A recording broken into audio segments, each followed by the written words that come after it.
Step into the ladies' room with Clarissa Kente, your kingdom concierge.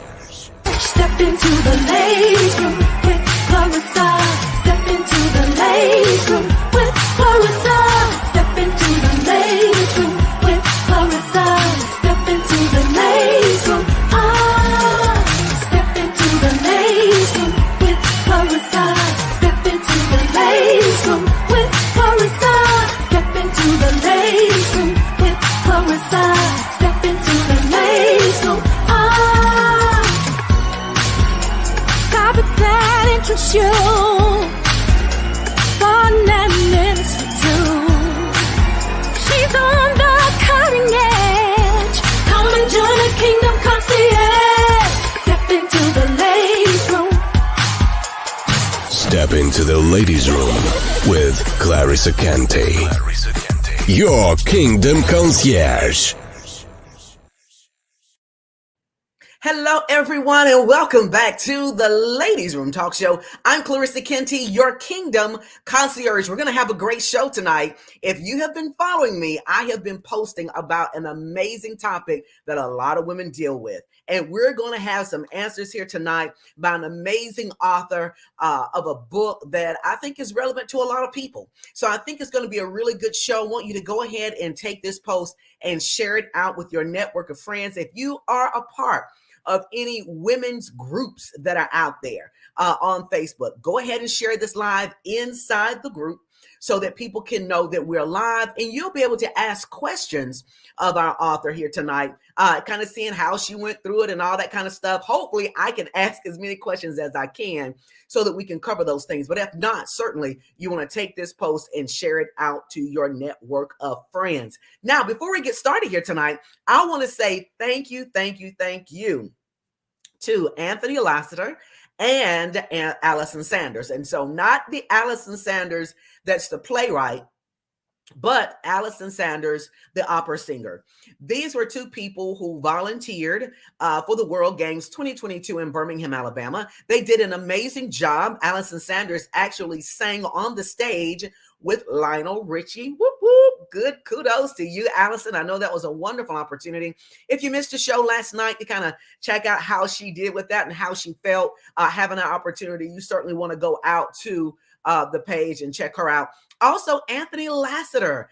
Big kudos to him. He started off as a volunteer, just kind of helping out with the World Games, something that he wanted to do. Well, he has experience as being a referee for lacrosse.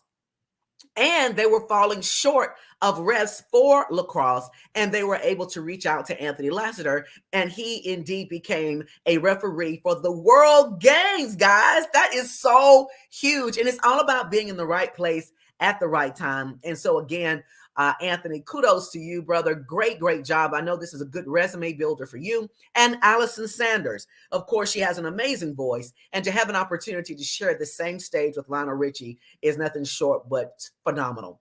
So again, kudos to both of you, Anthony Lassiter, as well as Allison Sanders. Also remember, guys, we're going to have different people popping in from time to time as we continue to clear out the year of 2022. These are people who volunteered for the World Games, and they're sharing their stories. It's so many beautiful stories that people are sharing as it relates to the World Games, volunteering, being a vendor, performing, so many great things. And we're going to bring more people in to talk about those things as well. So, guys, listen, we're going to go ahead and dive on in. Like I said before, I'm very excited about our next guest who's coming into the Ladies Room. She's certainly no stranger to the Ladies Room. I'm super excited about her being here. Also, want to let you know, too, that we have a doctor. He's one of our favorites from Johns Hopkins Medical Center, who's going to be coming back in on Wednesday at 6 o'clock p.m. He's going to be addressing monkeypox. That's something that we're starting to see a little bit more about, but have very little information about it. So Doc Galitios is going to be coming in on Wednesday at 6 o'clock p.m. We're going to have a special edition of the Ladies Room Talk Show, which will be Wednesday. We're going to be talking about monkeypox. So go ahead, tell your friends and family, let them know we're going to be talking about that. Ask questions of the doctor. He is a phenomenal physician. He comes in, and whenever we need some expert advice, he is always willing to come in and share. So we're excited about him coming in as well. All right, Angela Williams. Welcome to the Ladies Room. Hello. Love. How you doing, sis? I'm doing good. Look at you in your yellow, all bright and vibrant. Girl, I'm telling you, I'm vibrant. I'm what they call I'm vibing high, girl. I'm vibing high. You got a lot of young folks around you. Girl, yes. I I like work. I work with young people, so you have to try to stay on your toes. Even though I don't know, all the lingo, but they kind of keep me on my toes, though. But They will, and they'll keep you from being embarrassed. You know what I'm saying?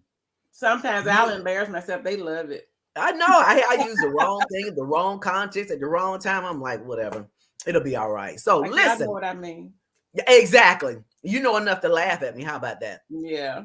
So listen, Angela, I just want to thank you for joining us here tonight. We are excited about the book that you wrote. He cheated. So what now? That's a book that you have out. And if those of you who were able to see the beginning of the show, we had her flyer up because she does have a conference that's coming up September 10th, I believe, that will be talking more about that as well. And that's a must go to conference, especially for those of you who have experienced infidelities or any issues like that in your marriages, in your relationships. You want to go to this. This is an opportunity to learn for someone who's been there, done that, bought a t-shirt. And then she's also on the other side of this thing. Yeah. And so, Angela, let's talk about it. What was it that inspired you to write this book? Well, first thing, let me tell you, thank you. Thank you so much for allowing me into the ladies' room and welcoming me into the ladies' room. And I just want to say, you're always in my corner. You're always there for me. So I just appreciate that. I appreciate your friendship. And honey, you are all over the place. I try to be, Angela. I try to Clarissa Kente is all over. I said, she at the airport? She welcoming the people here? So that I really appreciate that. But getting to back to your question, the reason why I come from a very traditional kind of a background with the women had roles and the men had roles and whatever. And my four mothers and fathers, they were very discreet about everything. You didn't run out of tissue and go tell somebody in the street that you ran out of tissue. So my aunt said to me, she said, so what you mean to tell me you gonna tell everybody all of that? You gonna put it in the public? I said, yes, ma'am. She said, why you doing it? Yeah, you gotta put it in the public. And so my answer to that is that I know I'm not the only one. And I believe that what I've been through in the lessons that I learned, that God taught me, the work that I did, the work that I continue to do, that's so I can help somebody. Mm-hmm. I can help somebody. So that's the entire reason why I put myself on Front Street like that, because I can help somebody, and I know I'm not the only one. So that's the reason. Wow. That I put this work together and put this book together and having this conference and in these different workshops for teaching us how to care for ourselves and how to just be good to us. Period. Whether that involves staying or going, it's just you need to be whole and you need to be good to you. Wow. I'm sure to even talk about it in the beginning, what was it, as I'm sure God inspires you to do this, but when did that point come when you said, okay, God, I'm going to stop wrestling with this. I'm going to do what you told me to do. I'm going to go ahead and, as your aunt say, put it in the public, put it in the public. So when was that time when you said, what was it that just pushed you to say, okay, you know what, forget it. I don't care what anybody says. I'm going to do it. Did you have an epiphany? Was it something? Did you have a burning bush experience? Well, initially for 2 years, when all of this first happened, the background of it is that, my husband at about 16 years into our marriage, I found out that he had an affair. He had been unfaithful. And not only had he been unfaithful, but he fathered a baby to boot. And so, and this is something that he didn't know until, the child was nearly 2 years old or whatever the case may be. So for 2 years, I didn't say anything to anybody. So a part of the recovery was the embarrassment. or a part of the devastation was embarrassment. I was too embarrassed to tell anybody, for one. For two, I didn't want anybody else tainting my decision. And for three, I just felt like it wasn't anybody's business. I couldn't sort it out myself. It made no sense to me. And so, but as time has gone on, I find myself people calling me, like women calling me that are dealing with the same situation. I had one lady to tell me that that she had been in bondage for 32 years. She said, and you freed me. You started my road to liberty in 30 minutes, in a 30-minute conversation. And I've been to counselors, I've been to church counseling, I've been to secular counseling, and nothing helped me. And you freed me. Just with, you know, the way that you broke it down and explained it to me and gave me some 1, 2, 3s and ABC. So the epiphany was these people kept coming to me. And I had had parents or mothers calling me saying, my daughter is struggling with this. Can you help her? And it was like they just dropped them off, you know, and so we worked through it. So we have helped several couples to recover from this. And I knew that that since I'm not alone and I'm free, there's no way I can hold this. There's no way I can hold this. And I remember hearing the Holy Spirit say that that you have to learn how to make a mistake and keep going, for one. And for two, your testimony is fragile. And until it can help somebody, don't share it. And at some point, I started just kind of talking about it. And I knew that it needed to expand. I knew I needed to reach a larger audience. I knew that other people could use the tools and strategies that helped me to overcome, you know, the pain. One of the things that we, you know, the title of the book is He Cheated, So What Now? But the operative part of it is emerging from betrayal better and not bitter, because that's the goal. Right. That's the goal. Right. The what went wrong is he cheated. The so what now is the reflection, and emerging from better to bitter. That's where the work begins. That's what this is all about. Emerging from better and not bitter. And not bitter. And so when you say that, is that subtitle there, are you saying that the bitterness, is it just with the person that caused the infidelity? I guess that's not the right term. The other person or the other woman, or is that bitterness towards the spouse, or is that bitterness towards yourself, or is that bitterness towards God? Or is that bitterness in its totality? Period. In totality, because this type of trauma, and any trauma, affects your entire life, everything about you, every facet of your life, spirit, soul, body, social, and financial. We are affected. So I was bitter, the whole thing. You name it, I was bitter. I was bitter with him. I was turning bitter. And when I say, bitter to me is a progression of anger. It's that progression of hurt. It's that progression of devastation. It's that point that you end up at. You end up stink-faced chick walking in the room with your nose already up in the air. Nobody said a word to you. Just miserable all the time. So bitter is kind of like the culmination of all of that pain. The so what now conference, but you'll get to that. So I'm not gonna jump the gun on it. But that is what I mean when I say better and not bitter, because we get to choose. See, I didn't get to choose whether my husband was going to have an affair and have a baby. I didn't get anything out of that. I cut up in counseling so bad. I told him I don't need no counseling because I didn't do nothing. I didn't get nothing out of that. When I tell you I get nothing, I didn't get nothing out of it. Not even the kids. I didn't get nothing out of it. And so I cut up really bad. So, but anyway, so that is all a part of going through these different stages. And in the book, you'll see how I got the stages broken down and the symptoms in those stages, and how I address those different stages, because it's not a one-hit wonder. This is work that I continue to do today.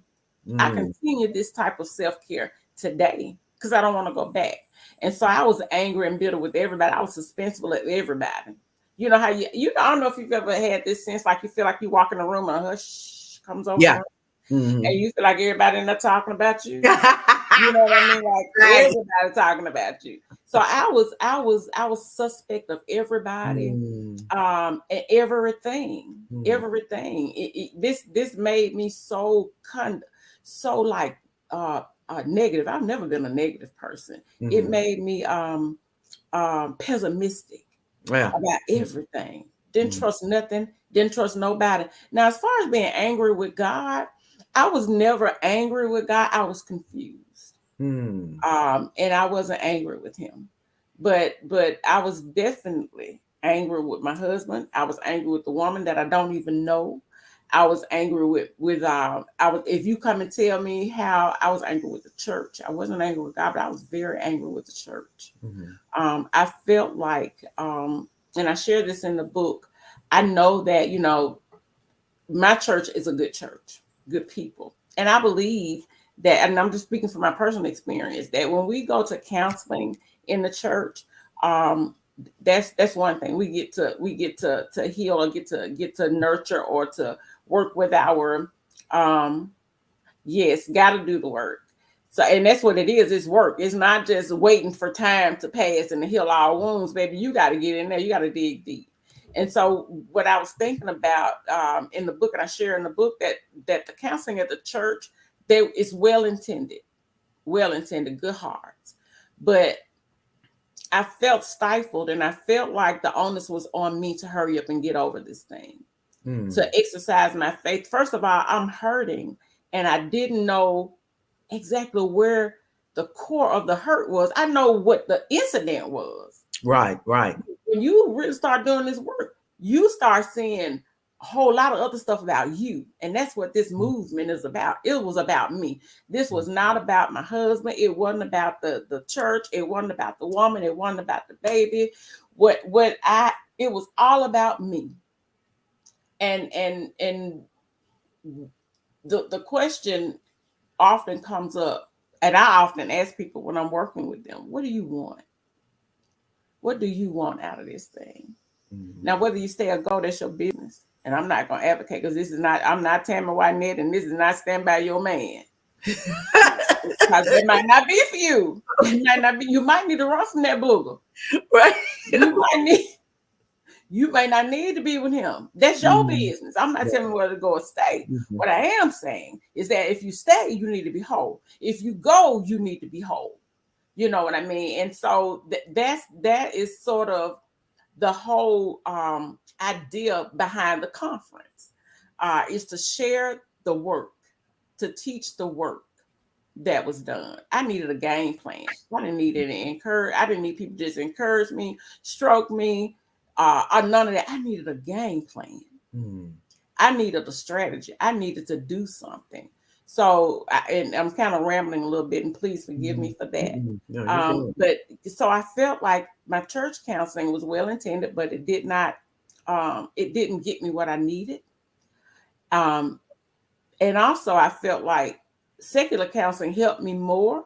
However, I felt in bondage to address my spiritual needs in secular counseling. And I felt in bondage to address my natural needs, or what I was feeling, or my natural emotions and trauma in church counseling.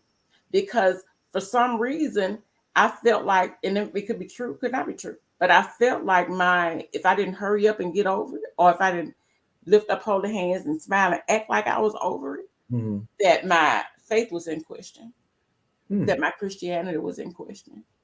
See, now your faith ain't strong enough to do what you know you need to do as a woman of God. That's a lot of pressure.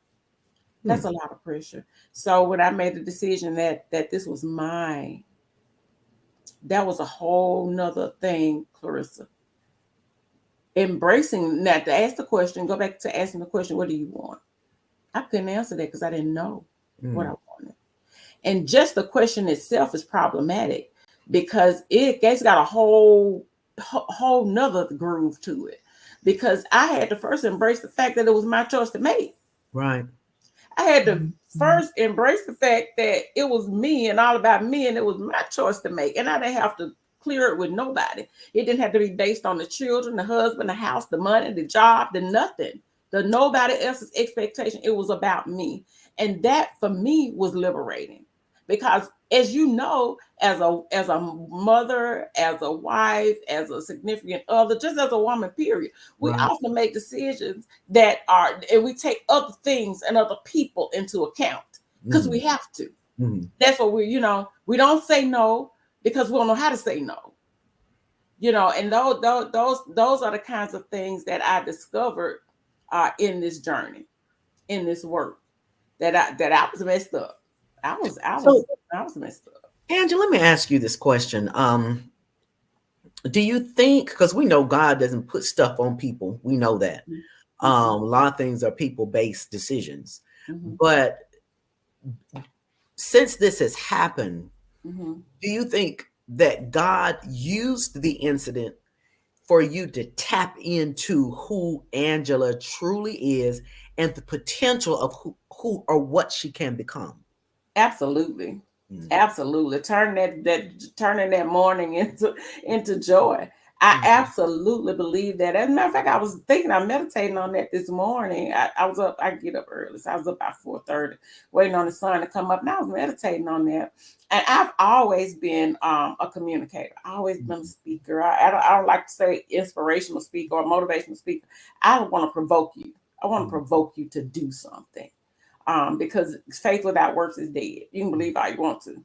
And so I used to win the poetry reading contest. I love reading and I love putting together stories and all this kind of stuff, but never really tapped into it. You know what I mean? And so I think that this book, I can't even really explain. It kind of feels like I'm on a road that I can't see the end, but I know it's good. And I know it's, I know that there's more, but right now I can't see the end of it. Don't really know where it's going, but I'm just on this cool ride. So yeah, I do believe that I think that everything that happens with us happens for us. I think that everything that, we're always in the right place at the right time. I just believe that in my heart. And I think that this incident happened so that I would have something to give to the people, if that makes sense. I'd have something that so many other people can relate to. And I think that God gave me the assignment because, I tried. I ain't scared. I put it out there. I've always been an open book. I'm just an open book, and once my husband said, it's good, it's okay, we're okay. When I tell you we are good, we are so good. And so as long as he was okay with it, I'm okay with it. But initially, when I was going through the work, nobody else mattered. Nothing, period.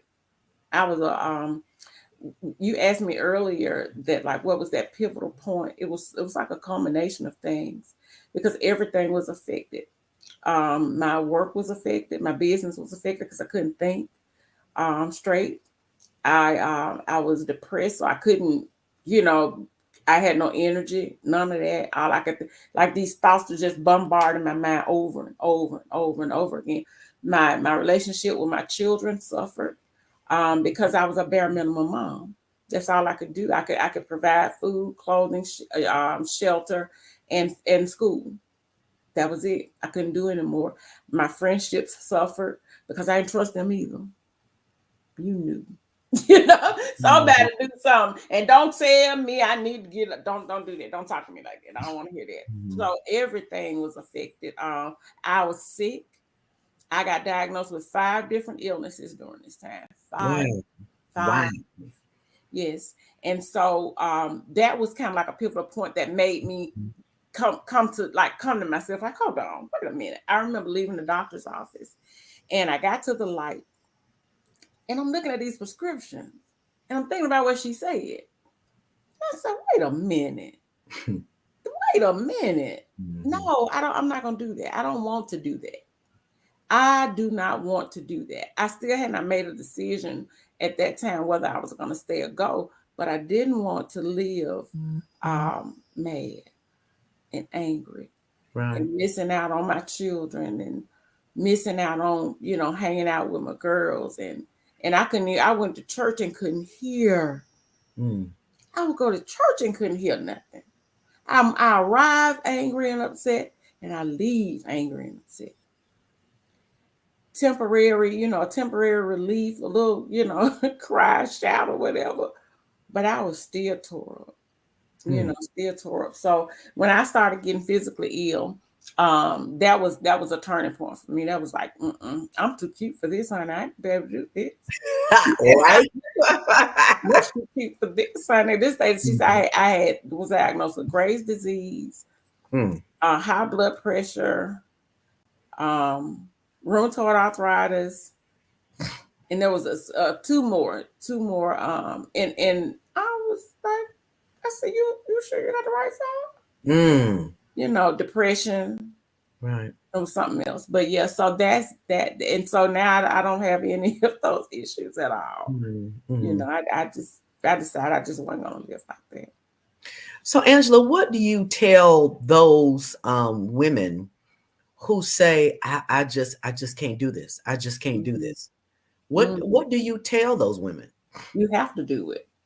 And well, my question is what you can't do. What is it that you can't do? Is it that you can't stay? You can't get over it? Because that's partly that's the issue right there. Now you can't get over it. So my question is how much more of you are you going to allow this situation, that person and that person to own you? How much of you you going to let them own?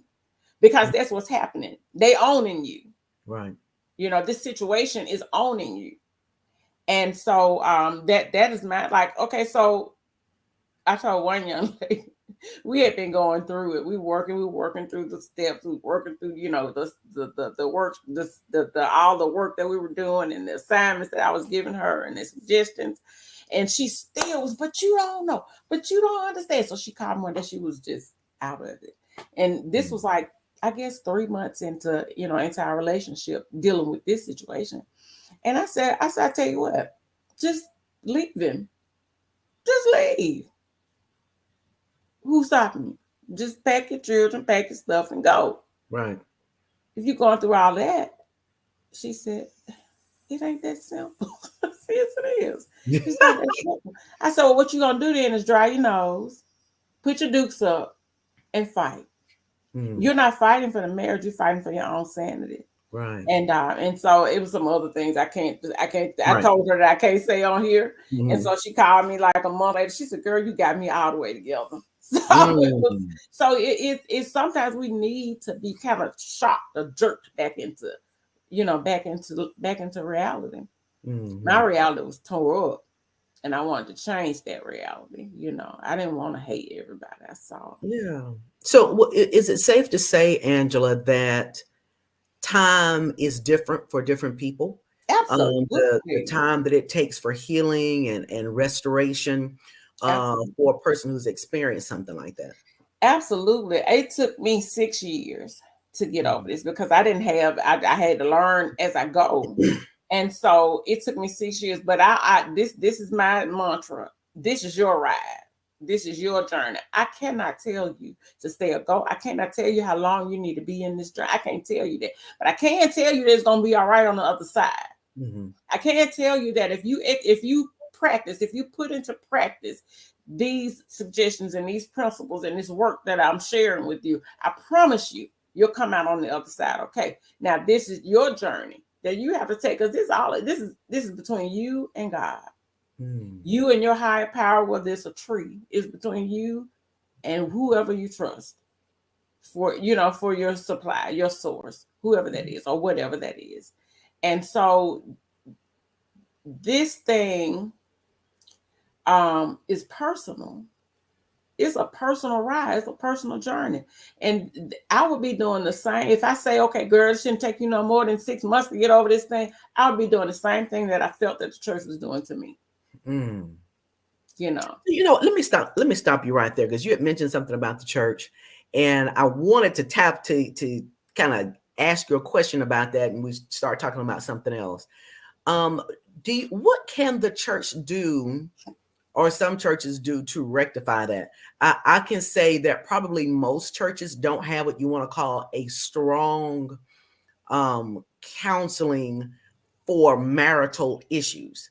And it could be that, some ministers and pastors are having issues with their own marriages. Right. It can be that they're afraid to touch on certain issues That's as right. it relates to marriage counseling. I will say when we got married for our premarital counseling, it was very surface. It was extremely surface, and it was what I want to call canned, and everybody had the same counseling. They touched on the same topics. They asked the same questions. All the counselors were trained to stay in that same box, if you will. Right. And so that doesn't work for everyone. Mm-mm. I know when for us, it was just kind of basic, basic, basic. But of course, once you get into this thing about 5 years, it's like, wait a minute, didn't nobody, like that, like ain't nobody told me nothing. Oh Lord, I tell you, to be honest, I don't know. I tell you this, I don't know if the church can do anything. I do know that the environment needs to change. Mhm. Um, as far now, because this may not even be the church's fault. It may just Right. be how we interpret it and how I'm hearing it. Mhm. I think that there's no room. There's no room left for us to experience or to experience or freely acknowledge Right. our hurt and our pain as it relates to marital issues.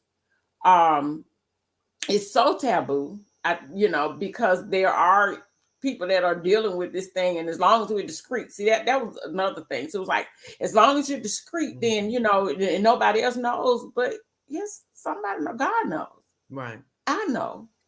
And so I don't know if there's necessarily anything that the church can do except for change. The environment needs to change where people feel or get a sense that they can be transparent with Right. their emotions. Right. Kind That of creating no judgment zone. and no judgment zone, and no expectations. Mhm. Not like unrealistic expectations. Yes, at some point I need to come out of this thing. Yes, I know God, and I know God doesn't change, and I know that I can hold on to God. Okay, hold on to God's unchanging hand. What does that mean? What exactly does that mean? Because right now I want to heat up a skillet full of Crisco. And I want to bust this junk upside the head with a hot skillet. So what does holding on to God's unchanging hand? What does that look like?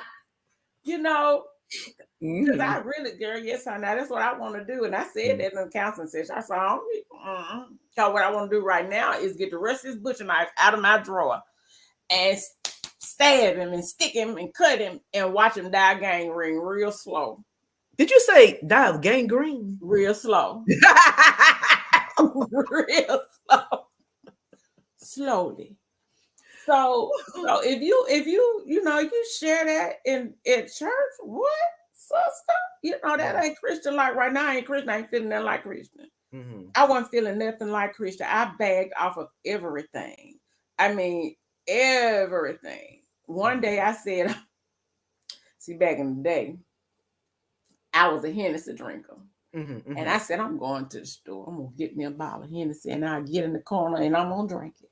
And if I don't bother you, don't you bother me. I never did make it, but that's what I wanted to do. Right. That's kind of how I felt. And I wasn't free to do that. But I wanted to say this about the conference, if you don't mind. Yeah. The book is He Cheated So What Now, Emerging from Betrayal Better and Not Bitter. But the So What Now conference is just the So What Now. So what now? Emerging better and not bitter. So because everybody's so what now is not the same.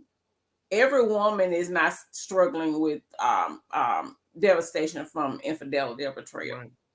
We got all different kinds of things that we go. You got some people that are dealing with infant mortality. You got women that can't get over the fact that they've lost a loved one and they can't move past it. The children are grown and gone, and now they're empty nesting and they don't know who they are. They can't find themselves. Or you disappointed in your own actions and your own state in life. So there are different things, parental issues. There are different things that we need to overcome. And these principles that I'm sharing in this conference and in this book, because there's a workbook also to accompany the book. So these principles that I'm sharing will work in every area of bondage that you're dealing with, every area of bondage. When I was If thinking, you exercise these principles, I promise you they'll work. so let's talk about young people, because young girls have experienced that too. They're not married, of course, but they're in what they want to call a committed relationship. Girls who are in high school, some who are in middle school, some who are in college, that are in what they felt like a very committed relationship, and something happened. Now, I have experienced seeing young girls really go through some traumatic experiences, something that a young girl just really should not have to experience.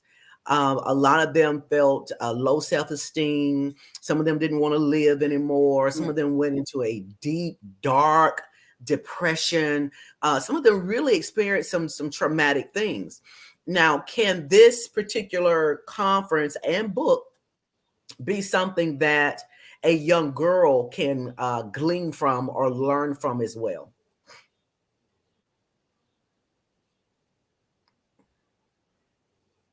Absolutely. As a matter of fact, I conduct emotional intelligence workshops with young people in middle and high school. And a lot of the concepts overlap because it's really about self-care, and it's about not self-esteem, but about the value that you place on your own self, on your own life. If these young women can get this now, they won't be struggling. They won't be dealing with self-confidence and Right. and knowing what their value is and not accepting anything less than what they deserve. If they get it now, then they don't have to learn it later like we did in our 40s and 50s. They'll know how to be good to themselves earlier, way to yourself, and knowing, being comfortable in your own skin is one of the keys to overcoming, and one of the keys to not allowing for somebody else's action to move, to dictate how you're going to conduct your life, to dictate how you react, to dictate how you think, to dictate what you say, all of that. So if they get it early, what I found is with my young ladies, they already got it all. They feel like they got it all together and nothing is ever going to happen to them. But I always tell them that as long as you live, as long as you breathe, you will find something will happen that you're going to need these skills in order to not just to survive, because to survive means that you can just survive and exist. But I'm talking about living and enjoying the journey, no matter where you are on the journey, no matter if you're in a valley or if you're on the hill, because life is like that. Life is like that. It'll go up and it'll go down. But no matter where you are, no matter where you are in life, if you're up, if you're down or whatever, you're still the same beautiful person. You're still the same strong woman. You're still the same valued woman. And if there are people in your circle or that are engaging you and it's not respectful or something that you don't want to deal with, it's surprising to me how we are held in bondage to others' expectations. And that's what I want to, that's what I talk to the young women about. Don't be held in bondage to somebody else's expectation. If you get this now, then you determine what you want. You determine what you want. So it don't matter. Joe Blow can come along and do something, say something. As soon as he raises his hand, that's not what you want. That doesn't fit into the picture of what you painted for yourself. But you got to paint that picture for yourself. So how are you going to do that? You got to get to know yourself, know what you want. I didn't even know my favorite color until I was 40-something years old. I didn't even know, because I never had considered making myself a priority. And that's the truth, So I teach them about making themselves a priority. And once that is established, then go ahead. I'm sorry. Go ahead. Okay, I think it's a little lag, so I know it's Larissa. hard for you to hear me. Yeah. Can you hear me? I can. Yeah. I can. This particular workshop that you're having on September 10th, is it for adult women? Is it designed just for maybe for 21 and up, or are you going to have a separate one for younger, like college age and high school?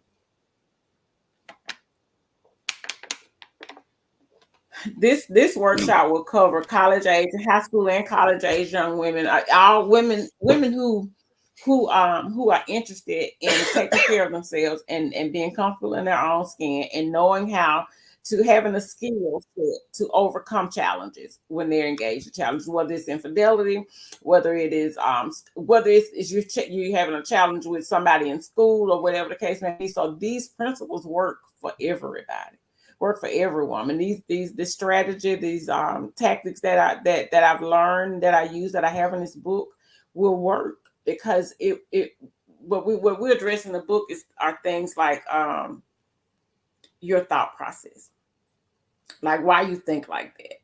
And so there's an exercise in the book that we're going to be doing at the conference called 7 Layers Deep. It's simple, but you got to think. You got to really think. And for me, it was like discovering who I was. I didn't even know. How can I tell this man what I want? How can I tell the counselor what I want? How can I be anything to anybody when I don't even know? I have no idea who I am or what I want. So that's it's definitely can apply to young women as well, to teenage girls. It applies. These principles apply. So, Angela, how can someone get tickets or get more information about the conference?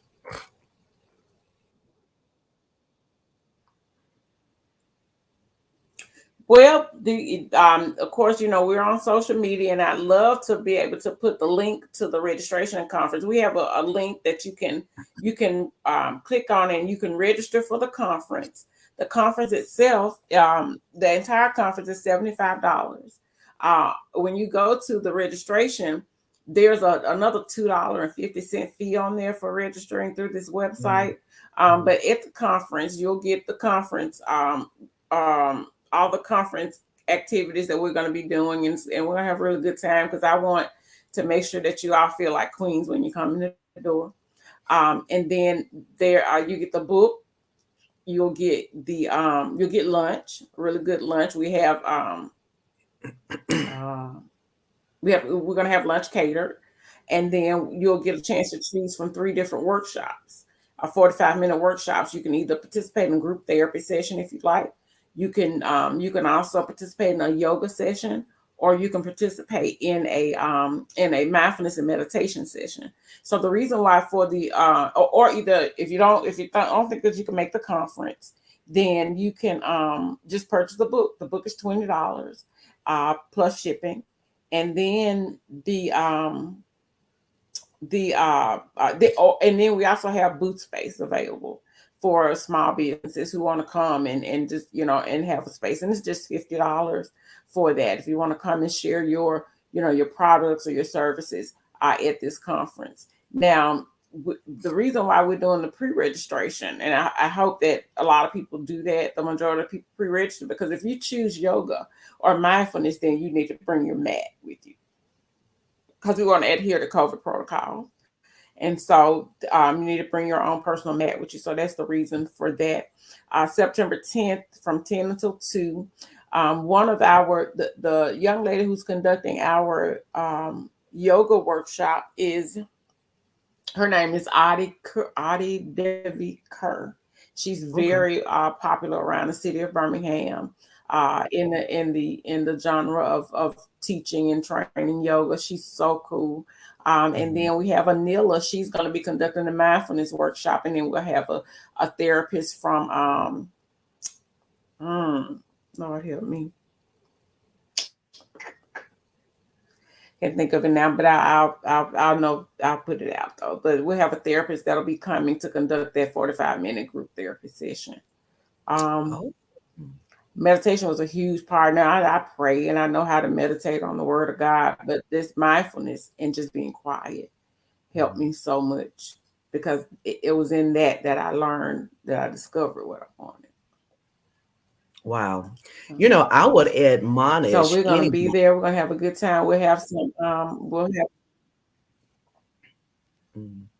I was saying, I would admonish anyone who is experiencing any type of loss, disappointment, anguish, depression, anyone who's experiencing anything like that, to me, it sounds like you have the formula to help someone, a Yeah. woman particularly, to get over that. Because And, although and whatever and causes even it, if you're not at the uh-huh. moment, can you hear me, Go ahead, Angela. Clarissa? Go ahead. I don't know if it's my. I don't know if it's me or you. You're frozen all the way. Until Angela can pop back on, So guys. I'd like to say that even we got some sisters that's got it going on. You know what I mean? You got everything on lock. Even if you got everything on lock, as sure as you breathe, something's gonna happen where you can use these skills. Well, I love it. I think a lot of women are going to be helped with this workshop. And I look forward to hearing even more things about it as we get closer to September 10th. More flyers, more information about the speakers, what people can get, how to get the tickets, how to get the books. I think $75 is a great investment because you get the book, the meal, and all of these classes and all of this great information. Angela Williams, I want You're to thank breaking you. up real bad. Okay, I think they can hear on this side. So guys, I want to thank Angela for popping in today and coming into the show. I'm going to go ahead and let her go. But guys, this was really, really, really a good show here tonight. And it's my hope that you will take this live broadcast and you will share it with your family, share it with your friends, share it with your network of friends, and get this information out to people that you know that are experiencing some type of loss and disappointment. Also, for those young girls who are in high school, elementary school, yes, they experience this too, but primarily for middle, high school, and college, they can come and be a part of this as well. They really, really need to be a part of this. I want to thank Angela for popping in and sharing her story with us. And guys, listen, I know the story personally. She shared it with me. That was just the tip of the iceberg. At the workshop and even in the book, she goes from the beginning, from when she found out to how she dealt with it, the things that she went through. I mean, she goes into raw detail. And this is going to be something that's going to help everyone in some capacity. So women, listen, you don't want to sleep on this.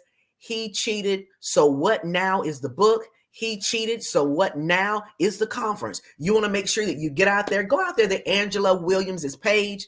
She has more information about that. She has a flyer out there that will tell you how to sign up and how to get a part of this. And I'm hoping that Angela will drop her website or that link into this live feed so that you can go in and click that link and get registered, guys. We still have some time to go ahead and get registered. I'm sure there may be a limited seating.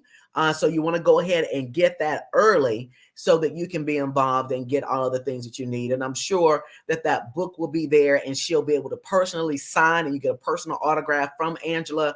And then you'll be able to sit before her and ask her questions personally. I believe she'll create a safe space so you can be open to ask those questions and not feel vulnerable or think that your personal information is going to be out in the streets. So guys, you want help.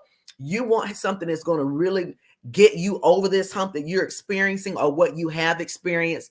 Go out there to Angela Williams's page, check it out. Continue to go back to this feed in the comments. That link will be in the bottom of this feed so that you can get information on how to get to this registration. And I will be posting as well more information. What I'm asking for you to do is take this and share it. Share it, share it, share it. Okay. Now, guys, I see that Angela has popped back into the lobby. I'm going to bring her in just for some last words to encourage you.